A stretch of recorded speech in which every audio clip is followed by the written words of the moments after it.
My guest today is a rebel. She's a post-punk literary anarchist who writes from the country's peripheries.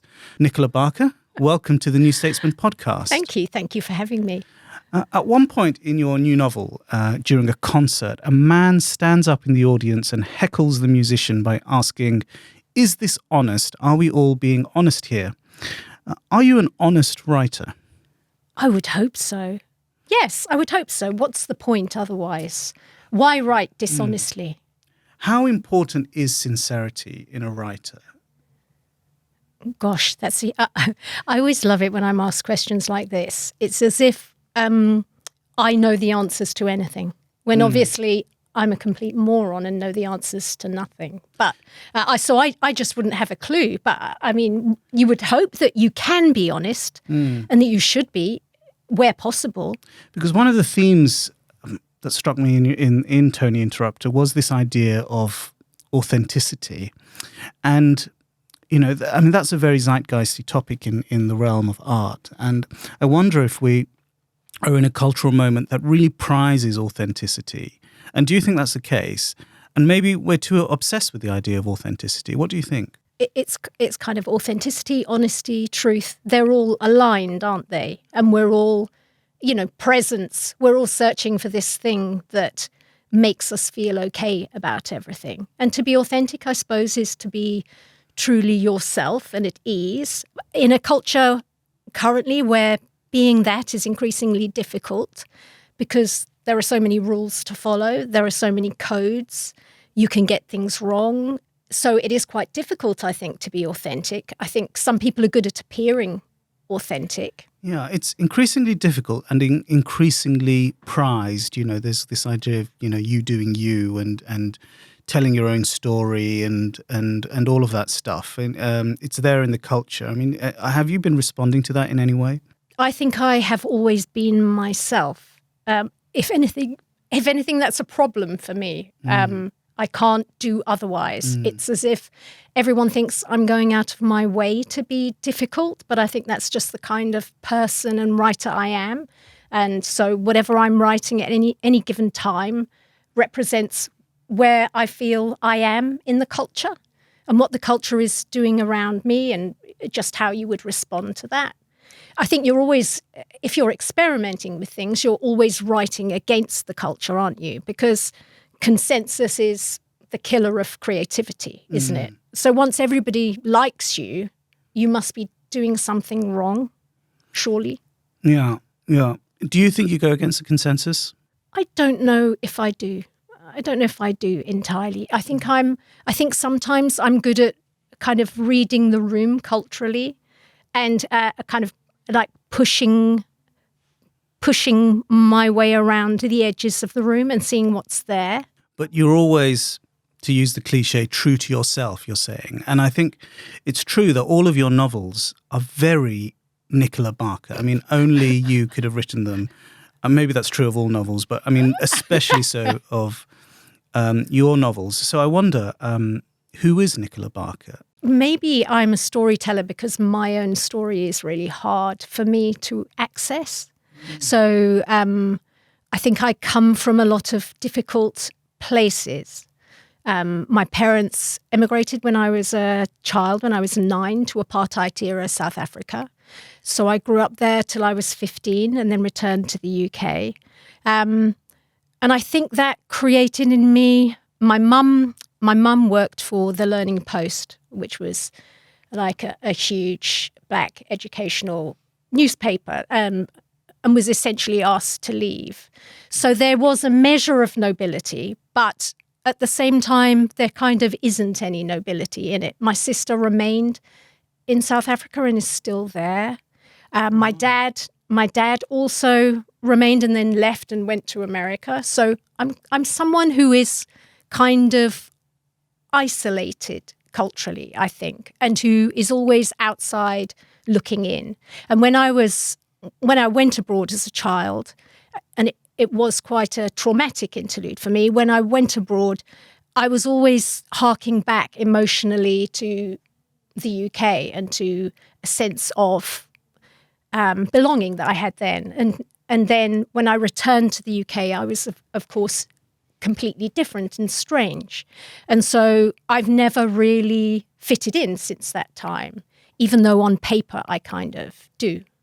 That's interesting. So you're saying that your connection to the UK is something that's been processed through having grown up abroad, basically. Yes. So kind of looking for belonging. I think in my fiction, I create islands of belonging where I have characters behaving in, I don't know, behaving however they want to, not entirely fitting in. But fiction for me has been a retreat and a home.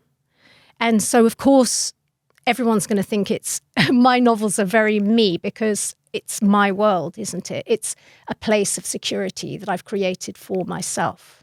There's a phenomenon in, contemporary British literature where writers, immigrant writers or post-colonial writers have been writing and creating this sense of what Salman Rushdie called an imaginary homeland, where writers who are not from a particular place create a sense of home in a book. So you're saying that you feel that as well? Yes, very strongly. Yeah, definitely so. I can't open my mouth without someone saying, "Where are you from?" trying to locate me. And I don't really sound like anything in particular. And I have no control over it. And so there's always a kind of distancing, and people are like, "Who is she? Where does she belong?" And what do you answer if I were to ask you, where are you from? What do you say? Wherever I am at that particular time, I suppose. Everywhere and nowhere. The reason I ask where you're from, and I think why it's interesting for people to ask you where you're from, is that there is a characteristic sense of place in your novels. Settings like the Isle of Sheppey, Canvey Island, Ashford in Kent, Llandudno in Wales, Luton. These are all over the place. What do they have in common? Maybe that they're all undersung corners of Britain. What draws you to these peripheries?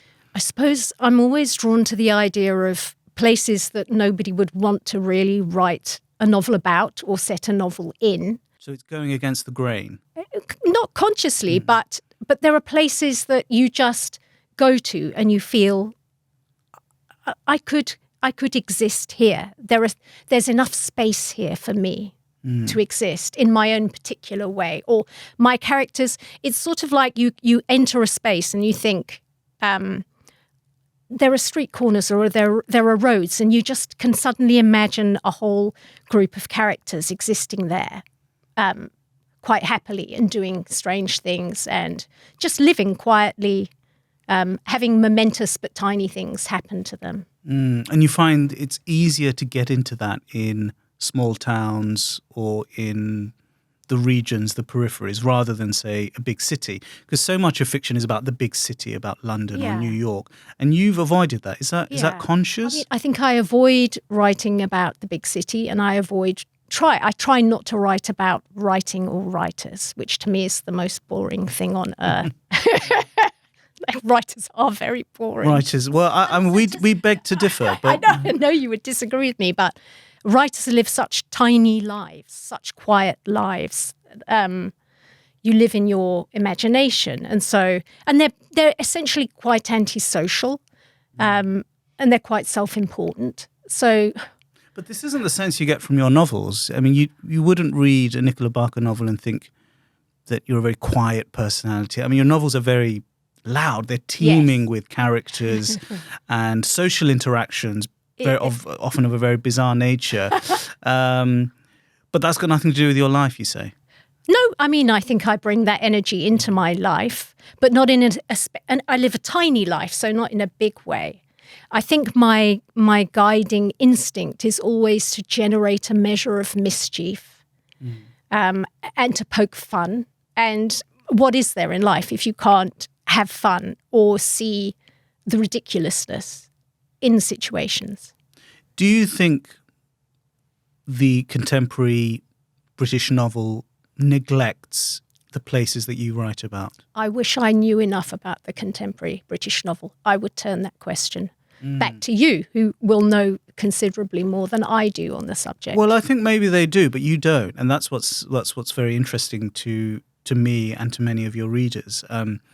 I don't know. Have you ever written a book set in London? I'm sure I have. Like a very early novel. I think I wrote a novel about dog racing that was set in Hackney. But even then, you've cited you've located it in a very specific subculture. I mean, dog racing in Hackney. That's a very local, particular thing. Yes. Well, I live in a small town, so I like to I live a non-novelisty life in a small that's town. what I'm getting at. You live in a small town. You don't live in London, let alone North London or Hampstead. If only I could afford to live in Hampstead. But then you must get around because your novels are set all over the place. Like how do you come to write about such long novels? I mean, Darkman's is 800 pages. It's set in Ashford, which is it's not that far. Okay. Honestly, I don't get around very much. Okay. I don't. I really don't. So you're imagining these places in a strong sense. Yes, absolutely. You don't necessarily do much research. I do some. Okay. Oh yes, but I like to inhabit and recreate a place. And the most wonderful thing is when, after you've written a book, you discover that so many of the things you've imagined are real. That happened in Ashford a lot. Like a lot of places I imagined ended up being real. And I just feel as if you've tapped into something intuitively when that happens. Nowadays, they call that manifesting. Yes. Are you familiar with this? Yeah, of course. I did a Substack on synchronicity and got a huge number of readers just for that one. So people are obviously really interested in it. Well, these notions are very much talked about at the moment. There is this kind of mystical trend going on in some corners of the internet, and are you sort of in touch with that? Absolutely, yeah, complete. I'm very open to stuff like that. Yeah, I love the expression on your face when you said that to me. Suspicious. For the benefit of our listeners, how would you describe that? What's suspicious? Suspicious. Yeah. Maybe you're onto something. Yeah. I mean, returning to this sense of place, I wonder. I mean, is there a political subtext here? You might hate this question, but can it be a coincidence that you've been writing about all of these peripheral places in a time when there's been a lot of political interest in these regions? I mean, the pages of the New Statesman have been involved in that discourse in our own way. What do you make of that? I don't know. I presume that's just an accident. You think it's just a coincidence? I think so. If you imagine that I've been writing for 30-odd years, if you're interested in the outskirts or the outsider perspective, then of course you're going to be on the fringes of things, and all kinds of kind of radicalism, I suppose, exist on the fringes. And it just happens that our political culture also started to get interested in the fringes politically as well. I suppose so. To my mind, your novels do explore a kind of fractured or eccentric Englishness, not necessarily nationalistic, but very local, very personal, very strange. Yeah. Sometimes quite medieval and Chaucerian. What do you make of that? I mean, are you interested in Englishness or Britishness? I think I must be, mustn't I? And I say that, but when I started as a writer, I thought of myself as an American writer. I thought of myself as someone, like I'm someone that has no interest in class. And so British writers are always interested, I think, generally are interested in class, but I had no interest in that. So I used to read like Philip K. Dick or like American novelists, like, and I used to, and because I'd grown up for an important period of my life in a country where there wasn't class wasn't the issue. There were other issues, but class wasn't one of them. I was just indifferent to class and bored by it. And so when I saw so much fictional filmmaking at a particular point in the 80s and 90s that was really concerned about class, I just felt it was dull. And I was like, I can't be bothered with that. Yeah, it's interesting you describe that as a very American sensibility. And I suppose the great drama of American culture, especially American popular culture, Not now. is yeah, right, but not now. But the great drama of American popular culture has been about, the sense of the nation and how these people come together, and you've got all these vibrant immigrant cultures and all these vibrant subcultures, and that does actually seem to chime with what you get in your novels. Yes, that's how I felt about fiction writing. So even though England and island life, or being on an island, and what that represents to me, psychologically and even physically, while that's important, I felt like a part of me had been kind of destroyed in the flatness and hugeness of Africa. And so I brought that with me, and that was something that I missed, and that I think at some level I bring that mindset to my fiction somehow. Nicola, you seem to be one of the few out-and-out experimental writers who seem to be quite successful and widely read as well. And partly I think that's because your novels are very, very funny. And formal experimentation and humour don't tend to go together. Are you conscious of that? I would love to write a sensible novel. The Bridges of Madison County. I would love to write that book. Like that would be brilliant for me. I wish I had that level of coherence and simplicity within me. And sentimentality? All of it, yes. But I don't really feel, I think I am sentimental, but I don't feel I have that in me. So I can't help but write the books that I write. I wish it could be otherwise sometimes. But I feel as if it's the responsibility of fiction of all art forms, to represent the culture that we live in. And the culture that we live in is intensely complicated and interrupted and paradoxical. It's full of conflict and confusion. And even the basic human, like me as a person, I'm full of paradox and contradiction, and I'm confused, and I'm always changing my mind about things. I'm interrupted. I live different lives. I have a job in the town where I live, and then I'm a fiction writer, and sometimes I can't quite work out which of those things I am, or if I want to be a fiction writer, or what that even means. So if you're creating any kind of art form, why would you not be paying attention to that? To me, it's the most important thing of all, how complex everything is. So some people, I suppose, think fiction is about creating a coherent world and a comforting world and an inclusive world.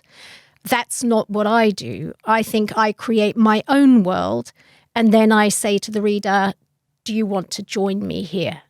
And are you willing to get past yourself and enter into this complex universe?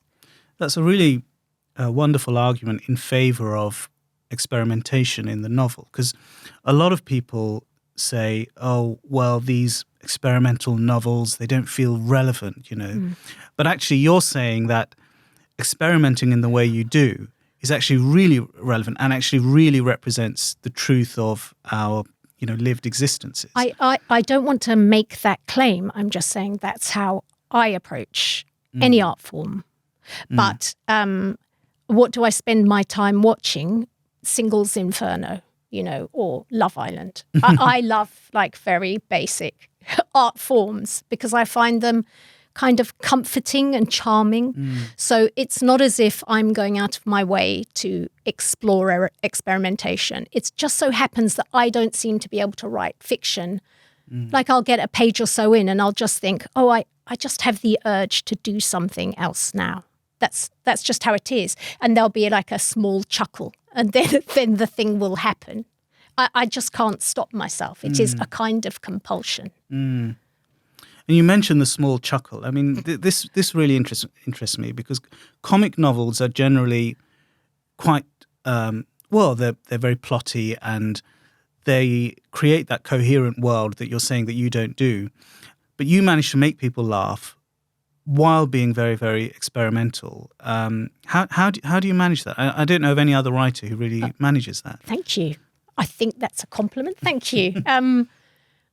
I think I just do it because I find people endlessly interesting, and and funny. And like, we're all just funny. Like, most people you meet are quite funny. Like, we'll have a little joke. When you and I met upstairs, we were just joking with each other, weren't we? We don't know each other, but that's kind of how people interact. Like, if you're laughing with someone, it's like, it's communion, isn't it?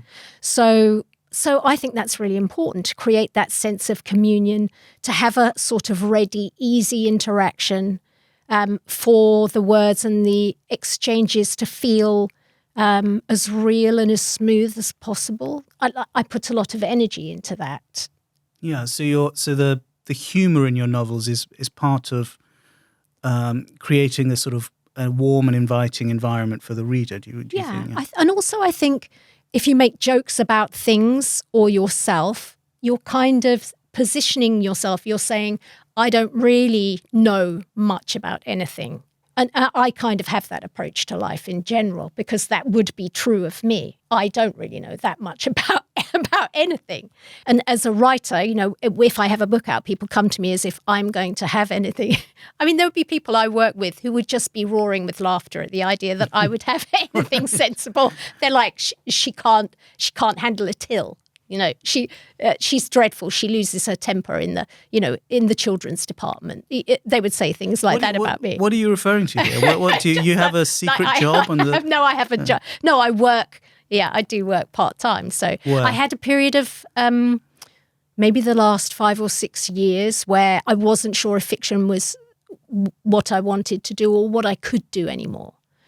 I wrote a novel called Happy, where I felt, for me, destroyed the novel as a form. For me, that's what it did. So ever since then, I've been trying to piece it back together again. So this is just another bit of me trying to.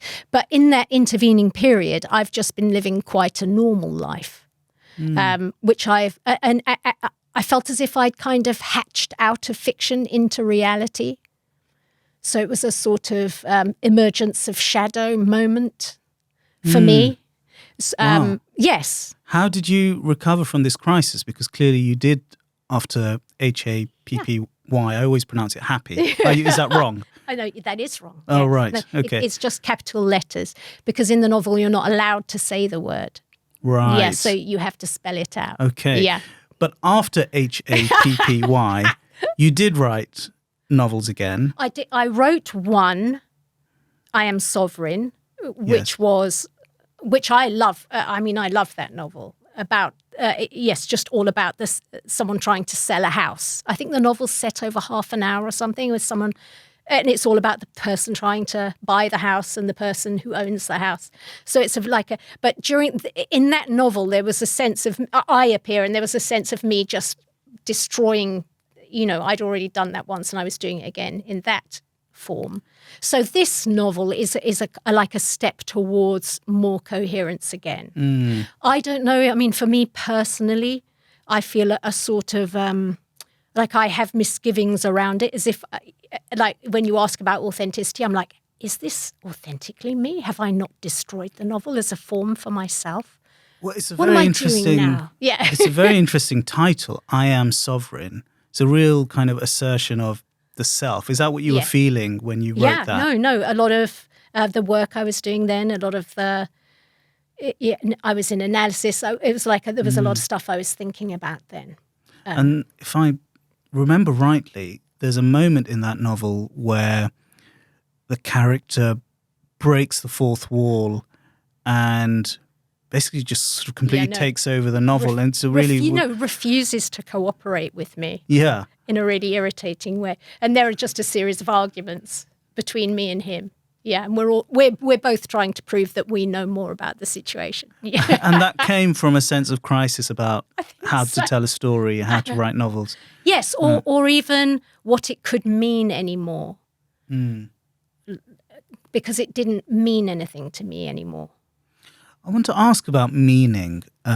You've hinted at this already. You've become increasingly interested in religion. Is that true, or am I wrong? I think I've always been interested in religion. You're from a Catholic background, I believe. I'm a Catholic convert, which is even worse, isn't it?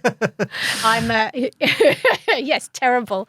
My background, my great-grandfather all of my family then were Catholics, but my more recent family have not been religious. And in fact, if anything, very anti-Catholic.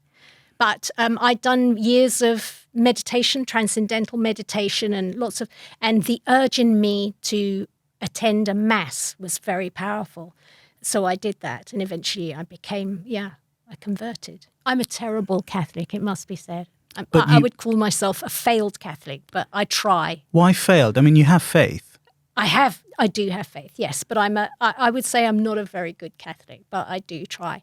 And the church, I attend a Carmelite church, and they're just so easygoing there, just the loveliest church, just friars in socks and sandals, the guitar. There's not, there are no pretensions. And how does that relate to your writing, your faith? I think my writing has always been interested in transcendence. So sometimes you're creating a world, like in language, in form, and in the storytelling narrative. You're creating something that's incredibly complex, and by doing that, you hope that a sense of transcendence comes out of it. When I read Portrait of a Lady by Henry James when I was a teenager, I found it so hard to read and so complicated, and the sentences, each sentence is like being punched in the face, isn't it? It's hard, isn't it? But I was determined to read it, and there was something in it that kept me going. And then there came a point about 2/3 of the way through where I just started sobbing. And I had no idea why. And I thought, what has affected me this deeply? And I realized there was something going on within the complexity that allowed a kind of space for transcendence. Something that's beyond what's on the page. So whenever I'm writing fiction, I'm always thinking about the space above the page and like trying to create gaps for the spirit to live in, or for desire, or for something bigger. You seem to be, if I'm understanding you correctly, drawing an almost an equivalence, or at least some kind of connection between creation in art and divine creation. Absolutely. Yes. You're conscious. You're consciously doing that. For me, what would be the point otherwise? Yeah. It's very interesting because traditionally the sort of the postmodern novel is seen as a reaction to this crisis of meaning. But your novels are very tricksy and formally playful and experimental, but actually seem to have this traditional metaphysical underpinning. That's it. Which is a paradox. You've got me. Yes, it's a terrible mess, isn't it? Terrible mess. Help me. The other thing that's interesting about the fact that you're a Catholic convert is that, if you don't mind my saying, it's quite an odd thing to do, to convert to Catholicism. I think that's why I was asked to do it, because there was something in asked by God. I think so. There was something in my spirit that was so rebellious, and it was as if I was asked, and like in every aspect of my life, there was and has always been rebellion and a refusal to conform.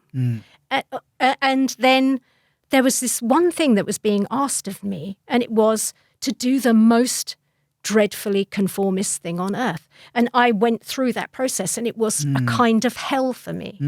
It was horrible for me, because it involved me giving over my authorship, like myself, to something, to an authority and to a discipline that was bigger than myself, and which I naturally was suspicious of and didn't like. And it was in that offering up of myself and almost my dignity that led me to immense joy.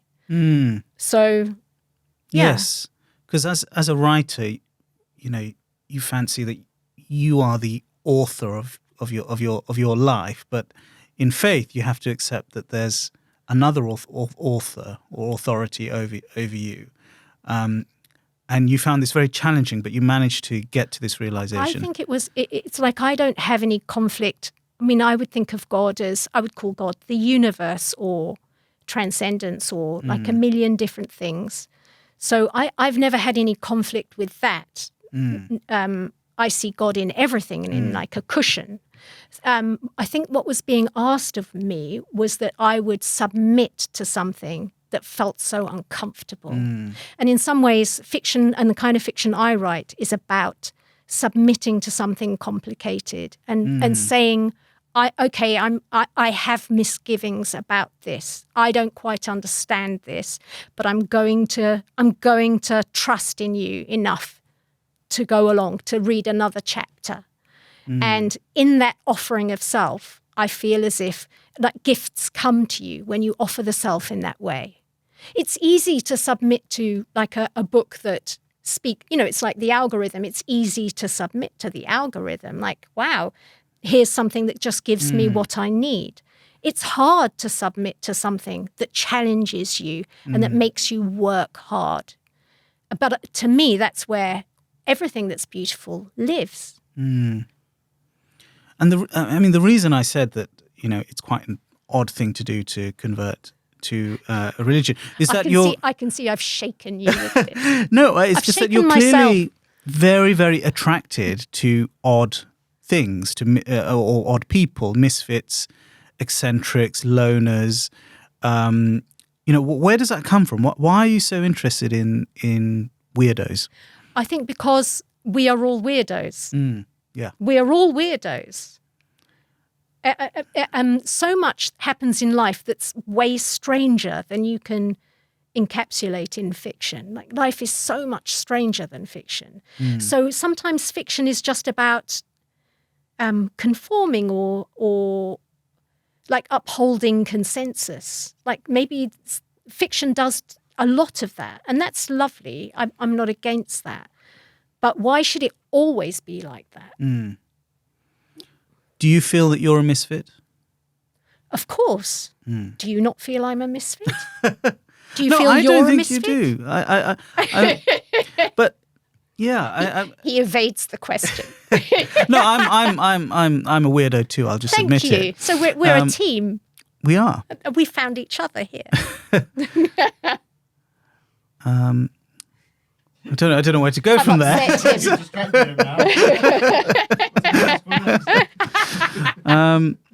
Yes, I wonder where to go. I've deconstructed the interview. You've deconstructed the interview.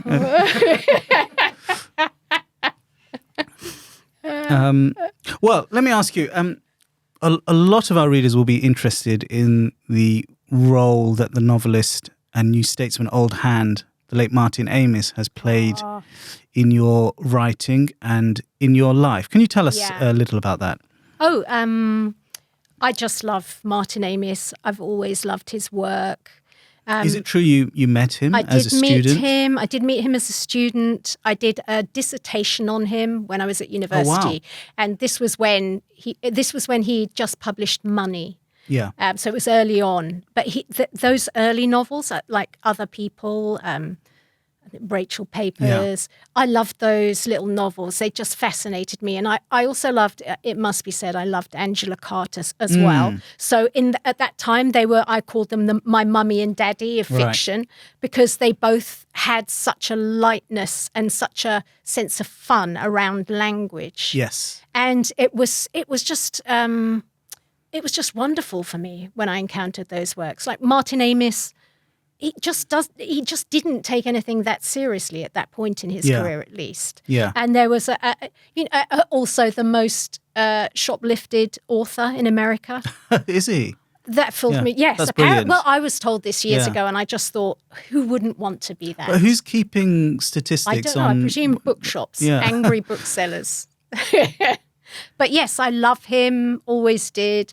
Wrote a dissertation, wrote to him and asked if I could meet him. I would have been like 18 or 19. Wow. And he agreed to see, it was at that stage where he was being called a super brat. Yeah. And he wasn't doing much press, or he was a bit fed up with it all. Right. And he agreed to meet me because I was Nicola Barker, and he had based a character in Dead Babies on a friend of his called Nick Barker. Right. Yeah. And he also was writing London Fields, and the main character was called Nicola. So he was interested in Nicholas. So he was already fascinated by you. He was interested in Nicholas, like what they were like. So he allowed me to come and see him. And what was his conclusion? Are you a Nicola? I have no idea. Do you think you're very much a Nicola? I can't answer that. Only you can answer that. I don't know. But he was lovely, and I think I met him again when there was the launch of one of his later, I think, Experience. Yes. I went to the launch of that and saw Melvin Bragg and Salman Rushdie like boogieing, which was just, to me, the best thing I'd ever seen. Wow. Yeah, it was good. Was that sort of thing happening at the book launch for Tony Interrupter? Yeah. Absolutely not. Oh. No, absolutely not. No. Well, I hope you invite me to the next one.